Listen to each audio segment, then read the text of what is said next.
రాబోయే 18 జూన్ 2024 మంగళవారం రోజు నిర్జల ఏకాదశి వచ్చింది. సంవత్సరంలో 24 ఏకాదశులు ఉంటే ఇది అత్యంత శుభప్రదమైనటువంటిది. ఎందుకు అని అంటే చిన్న కథ ద్వారా చెప్తాను వినండి. భీముడికి తినడం అంటే చాలా ఇష్టం. అయితే అతనికి ఒక రోజు ఉపవాసం చేయమంటే అతనికి వీలు కాదు, నేను చేయను అని అంటాడు. కానీ అప్పుడు ఇతనికి ఒక మార్గం చూపిస్తాడు. ఎవరు అని అంటే వేదవ్యాస మహర్షి.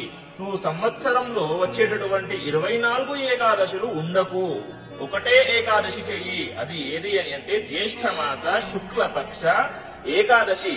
దీన్ని నిర్జల ఏకాదశి అంటారు. ఈ ఒక్క ఏకాదశి చెయ్యి, నీకు సంవత్సరంలో ఎన్ని అయితే ఏకాదశులు వస్తాయో అవన్నీ ఉన్నంత ఫలితం వస్తుంది అని చెప్పేసి చెబుతాడు.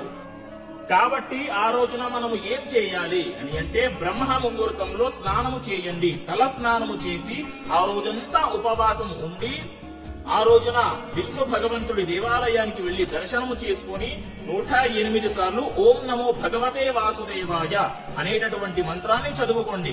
మరియు ఏకాదశి వ్రతము ఎప్పుడు వదలాలి అని అంటే మర్నాడు 19వ తారీఖు నాడు సూర్యోదయం కంటే ముందే తలస్నానము చేసి ఏకాదశి వ్రత పారాయణము చేస్తే అయిపోతుంది.